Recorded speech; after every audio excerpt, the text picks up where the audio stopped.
você está no canal Espiritualidade e Boas Histórias, né? Para você que nos acompanha, né, que está aí fazendo companhia pra gente, né? Nossa caminhada, fica aqui o nosso abraço, a nossa gratidão, né? Para você que chegou, ouviu uma boa história, curtiu, achou legal, né? Deixe o seu like, né? Inscreva-se no nosso canal, né? Hoje eu estou aqui com uma história muito legal, né? Ela se chama O Roteirista, né? Eu sei que você vai gostar muito dessa história, ela é muito bacana. Sima começa assim: Sima entrou deslumbrante no salão, né? Usando um vestido negro, belíssimo, sapatos de salto alto, penteado impecavelmente. Uma chuva de olhares cheios de desejo caiu sobre ela, né? Difícil não admirar uma mulher tão bela, né? Mas ela era mais do que isso. Sima desfilava em cima do salto, esbanjando carisma. Seu olhar lindo, seu sorriso estelar, o movimento da cabeça que ora se voltava delicadamente para um lado e ora para o outro, todos esses gestos eram como se ela recebesse a atenção de cada um que lhe endereçava o olhar e aguardasse na alma, né? Admirando quem admirava, passando a ideia de que sabia o que estava fazendo, tendo a mais perfeita noção do impacto que a sua presença causava nas pessoas, né? Mulheres a invejavam e algumas beliscavam seus companheiros para que voltasse ao planeta, já que haviam passado a orbitar aquele sol maravilhoso de cabelos sedosos e curvas magníficas, né? Homens se perderam com a visão arrebatadora daquela mulher perfeita, única, tomados pela vontade irresistível de empenhar suas almas por um olhar dela. Sima achava graça da inveja das outras mulheres e não se interessava em colecionar as almas dos homens que se apaixonaram por ela à primeira vista, ou à segunda ou à terceira. Ela queria apenas se sentir bela e curtir a festa. Assim como a gata borralheira, Sima, quando debaixo da pele de uma dona de casa, se esmerava na faxina, pois queria as gavetas organizadas, a cozinha limpa, os lençóis bem passados e o quarto de dormir atrativo. Esposa dedicada, Sima fazia de tudo pelo marido, sendo-lhe fiel companheira, apesar da fidelidade do marido de Sima pertencer aos negócios. No consultório, a gata borralheira se transformava na profissional da área da saúde mental, a psicanalista cuja especialidade era ajudar aqueles que estavam perdidos em si mesmos a reencontrarem o caminho, resgatando a tranquilidade e a qualidade de vida. A magia da gata borralheira acontecia quando Sima tirava algum vestido de festa do armário e se vestia com ele, e diante do espelho constatava que estava mais bonita do que nunca. A música enche o salão. O marido de Sima oferece a ela a mão e o casal sai rodopiando pelo salão no ritmo da música. A cada volta, Sima sente que seus pés, cada vez mais, por pouco não abandonam o chão e alçam o voo, de tão leve que sua alma estava. Chega então o momento da troca de pares, e Sima perde o marido para uma outra, recebendo o companheiro de uma outra em troca. Que sorte a minha! Sima sorriu do gracejo do general. Viu o senhor no noticiário da televisão? Ah, estamos em guerra, né? E eu sou o general. Ah, o senhor disse que pretende atacar o inimigo a leste? Ah, foi o que eu disse, né? Não domino a ciência da guerra, mas acredito que queira enganar o inimigo, portanto não irá atacar a leste, mas em outro flanco.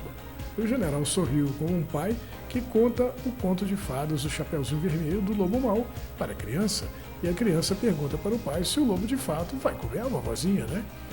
A desinformação tem se tornado uma arma cada vez mais poderosa em termos de guerra eletrônica. Agora foi Sima quem abriu um sorriso. Perdoe a minha aparente ingenuidade, general, mas antes da conversa começar, mostrarei no celular uma postagem de um amigo na internet, em que aparece um vídeo ou de uma microcâmera colocada no lugar do botão de uma camisa, em que o senhor estava esperando aqui neste salão, alguns minutos atrás, começar a tocar a música. Portanto, se o inimigo sabe até a cor da sua cueca, quanto mais o lugar que pretende atacar. Isso se deseja mesmo atacar algum lugar, o que torna a sua desinformação uma arma ineficiente, como estratégia de guerra contra o inimigo tão bem informado. mas quem sabe, capaz de matar o inimigo de rir, por dar ao inimigo a ideia que o senhor o considera tão tolo quanto eu. Isso foi ótimo, né? A volta termina e chega a hora da troca de pares. O general, então, se vai trocado por um belo jovem de largo sorriso. Minha nossa, estou na companhia da mais bela do salão. Ah, não sou isso tudo. Claro que é, senhora, e muito mais, todos os homens nesse salão estão com inveja de mim neste momento. Olha que eu estou começando a acreditar em você, hein? Tamanho seu entusiasmo. Como não ser tomado pelo entusiasmo, como se tem nos braços a mais bela da festa? Ah, não tivesse a idade do meu filho, me permitiria levar pelos seus galanteios. Ah, estou apenas dizendo a verdade, senhora. Ah, não está comprometido? Ah, estou sim. Meu coração pertence à minha noiva, aquela que está dançando com o general. Ah, vejo que está apaixonado por ela. Ah, tenho receio que a paixão passe, pois me disseram que ela é como um fogo, que a rotina vai apagando lentamente. Ah, tão jovem, tão sábio. Ah, não quero nunca me desapaixonar da minha noiva. Não, então, sendo assim, aprenda a se apaixonar por ela todo novo dia. E como pode ser isso? Ah, Sima olhou nos olhos do acompanhante. Basta que você não deixe faltar a lenha para a fogueira. A última volta trouxe para cima a companhia deste que vos escreve. É uma honra, senhora. Uai, eu não conheço o senhor. Ah, sou roteirista de histórias em quadrinhos e também costumo fazer os desenhos das histórias que escrevo. Ultimamente, tenho me aventurado em escrever livros de bolso, pois eles me permitem escrever histórias inteiras, diferentes dos quadrinhos, que usam capítulos semanais como maneira para contar histórias. Ah, que interessante. Fui procurado 2 dias atrás por uma mulher que me disse que eu contei a história dela em um dos livros de bolso que escrevi. É comum acharmos pessoas que vivem as mesmas histórias, né? Só que eu ando preocupado com a possibilidade de ter adquirido um superpoder, algo semelhante ao dos personagens de minhas histórias. Ah, está me parecendo que está me perguntando se eu tenho espaço na minha agenda como psicanalista para atendê-lo. É muito perspicaz, senhora. Me ligue amanhã, que vou ver se acha um horário para podermos conversar. A dança terminou em bate-palmas entusiasmadas, não conseguindo tirar o sorriso do rosto, pois, afinal de contas, havia acabado de dançar com a mulher com que todos queriam ter tido a oportunidade de dançar. Uma mulher cheirosa, encantadora, feita por Deus para encantar. No dia seguinte, liguei para o consultório dela, que me atendeu com a mesma simpatia da festa. O lindo rosto dela encheu a tela do celular, e quando ela sorriu, senti a minha alma iluminar. Eu não acredito em muitas coisas, Sima, a não ser naquilo que posso tocar, enxergar com meus olhos. Mas duvido de pessoas que dizem enxergar fantasmas e falam com espíritos dos mortos, pois não acredito em fantasmas e, como nunca vi nenhum morto andando por aí, também não acredito que eles falem com alguém. O mundo está cheio de gente mentirosa, alucinada, enganadores, exploradores da fé alheia e exploradores da fé alheia que não faltam, né? Posso contar nos dedos quem merece a minha confiança. Me diz que está preocupado com o que anda escrevendo, não é? Eu simplesmente escrevia sem direcionar minha escrita para fulano ou ciclano. Meu negócio é o geral, pois todos sofremos mais ou menos os mesmos males. É claro que minha escrita é influenciada pelo que leio nos livros, jornais e assisto nas mídias, assim como o que vejo na televisão, streaming e cinema. Minha imaginação se abastece nessas fontes das informações e do conhecimento que uso para criar o enredo das minhas histórias, né? Como faço quadrinhos, tenho que estar por dentro das novas tecnologias e saber um pouco de física, história, estar antenado no que está acontecendo no mundo e tomar cuidado para não viajar demais, descrevendo absurdos históricos e acontecimentos fisicamente impossíveis, pois os leitores não são bobos e o barato das histórias em quadrinhos está em lidar com o que é possível e coerente, apesar de muitas vezes aparentemente improvável. Tem gente que não acredita em super-heróis, mas é inegável que o cara que mora no subúrbio e acorda às 5 da matina, caminha alguns quilômetros até chegar ao ponto do ônibus, dali vai parar numa estação do metrô, que deixa ele numa outra estação de ônibus, que o deixa, por sua vez, alguns quilômetros de caminhada até o trabalho, fazendo o trajeto inverso quando o trabalho acaba, chegando em casa às 10 da noite, depois de um dia duro, é um super-herói, não é? a paciência dos professores que lidam com as crianças pequenas e traquinas e adolescentes rebeldes também. Como o salário é pequeno para a maioria, não falta quem tem mais de uma jornada de trabalho por dia.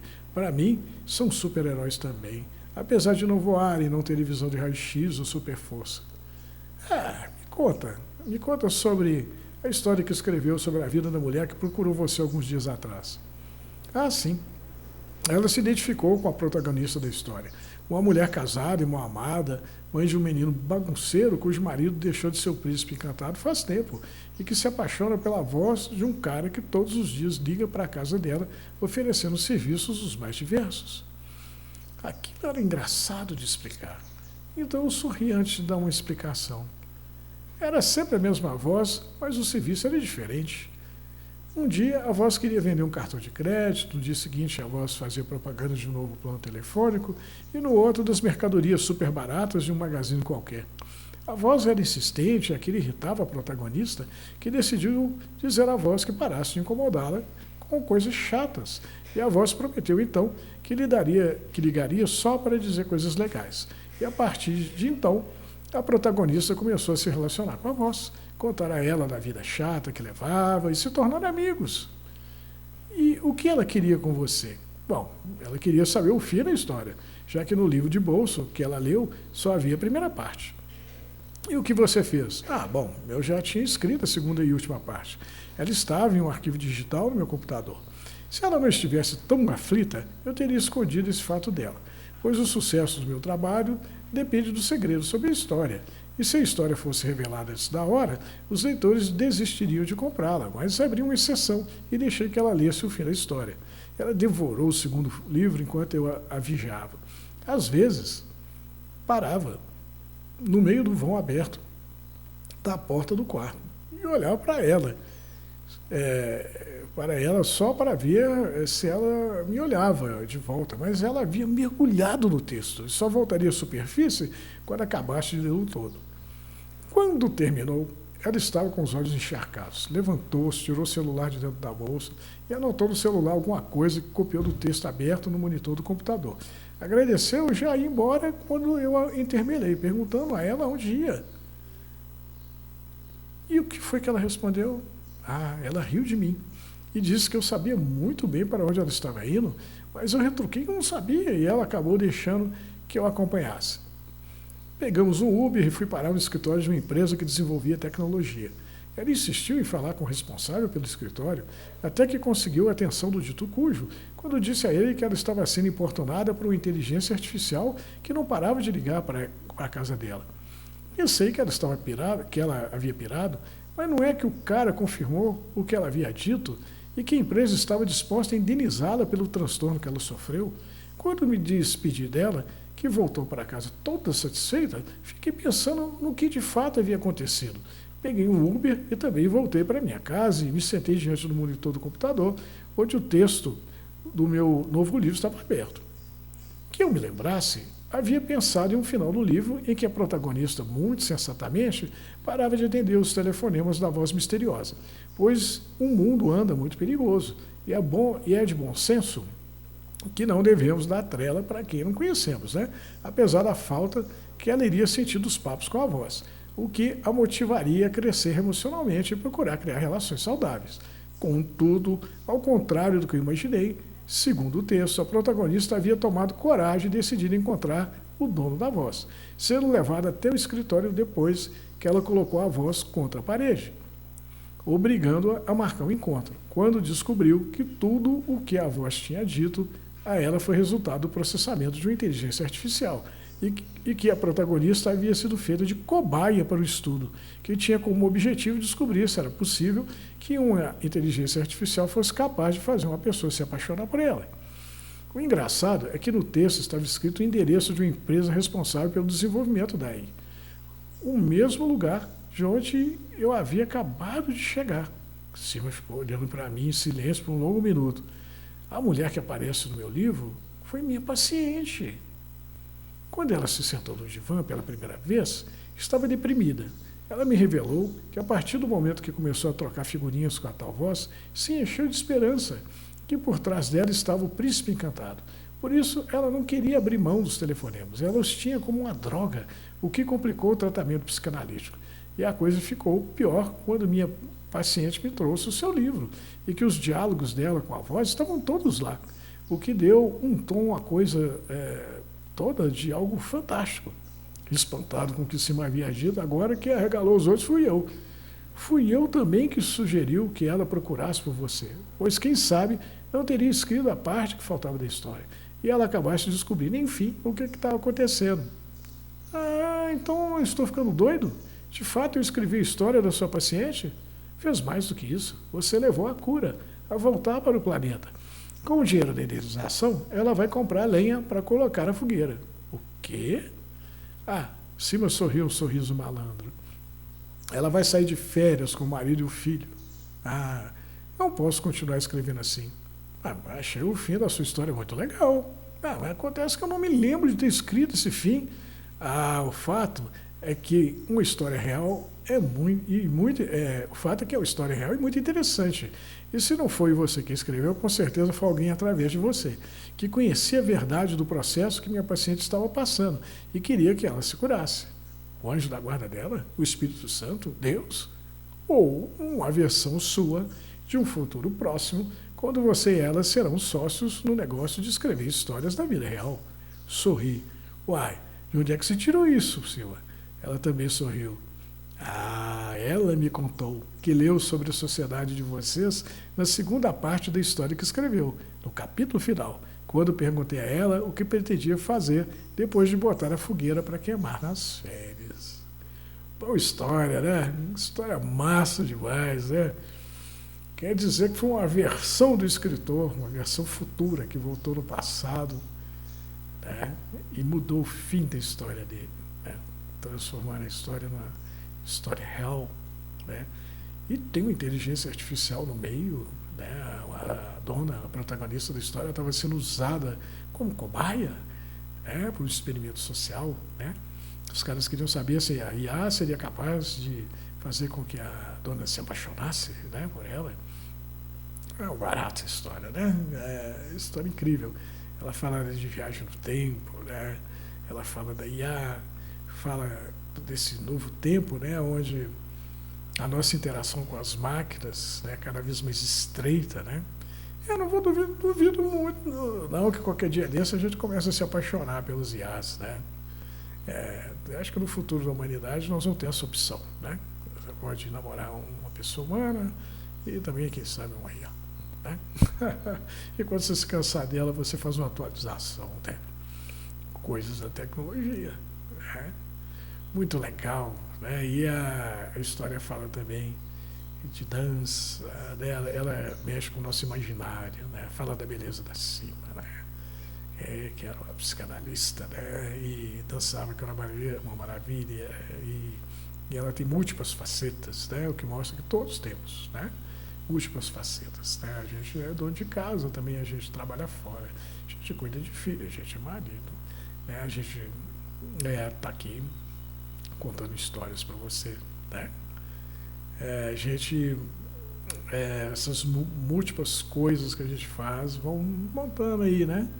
Um quebra-cabeça, né? E no final do quebra-cabeça vai aparecer o nosso rosto, né? Então, muito interessante a história, eu gostei demais, né?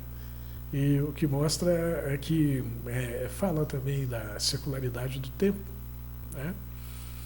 O pessoal me perguntou, né, sobre esse tema, então eu ouvi uma explicação no YouTube onde eu falo que o Einstein acreditava que o tempo fosse que nem um livro, né? Cada página que você passa, você está caminhando no tempo, né?